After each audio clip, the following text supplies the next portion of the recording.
Okay. Those who do not pray at all are not Muslims.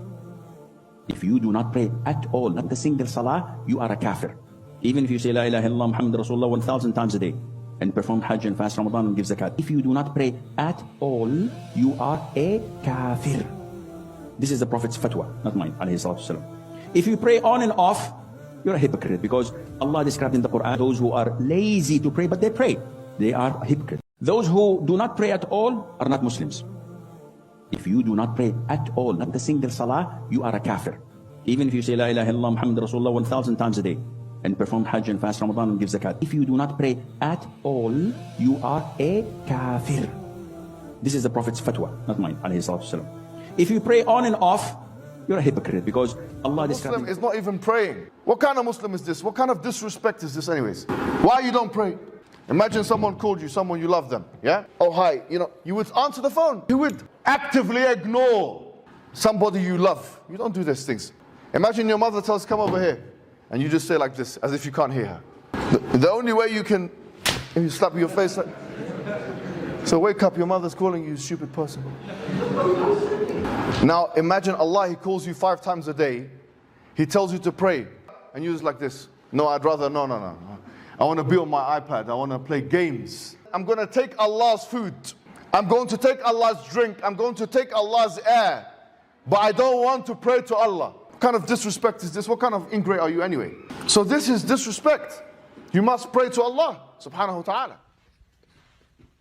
Assalamu alaikum. Now look, this should be a tremendously concerning aspect for one who is not perhaps praying their regular prayers, or if not at all, especially if they understand the relevance Salah has in Islam, or its implications if not done, right?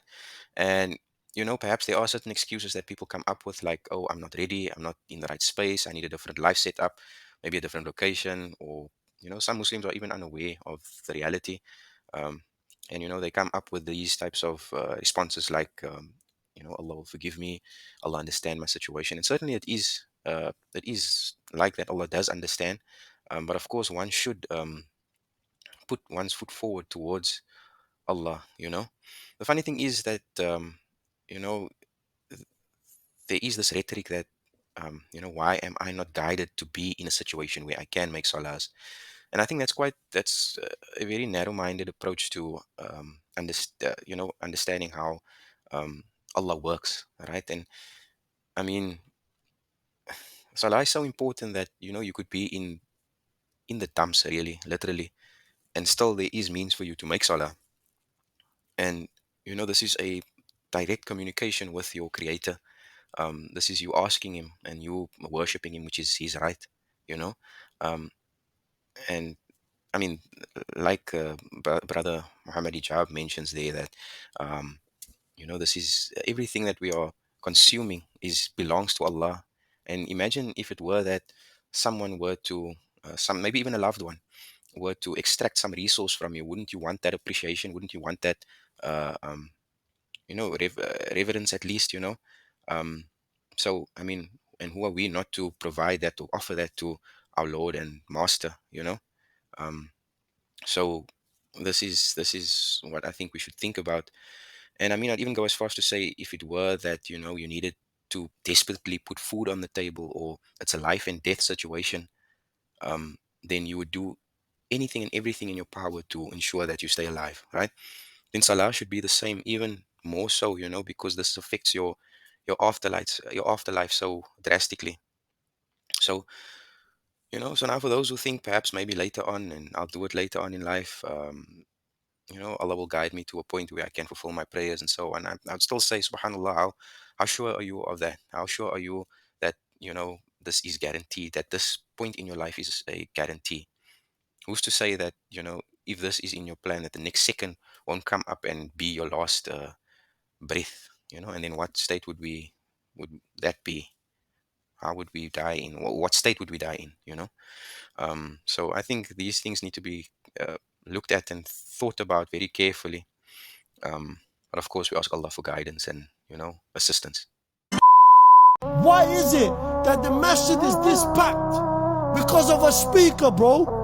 Why? Come to the masjid, bro. You got problems with a girl, come to the masjid, bro. You got problems with your mother or your wife, come to the masjid. You got a problem with your boss, come to the masjid. Connect with this house. Why can't I do haram? And then I'll just repent. I'll just go to Umrah, Hajj. I'll just do that, you know? I'll commit adultery, I'll commit all the major sins, I'll just go do Hajj, Umrah. That's not how it works, bro. You know? Like, it's like, how do you cheat your creator? Creation can't do that. Now, certainly, this is not the way of a Muslim, to toy around with such things, especially when you understand that Allah knows your deepest, darkest, innermost secrets and thoughts and intentions, right? And if that is the case, then surely you won't play around with it. Because, I mean, if it is that you want to become a better Muslim, then you know deep down in your heart that even though I am perhaps sinning regularly or I'm addicted to a certain sin, um, my intention still is to hate the sin and to want to become better.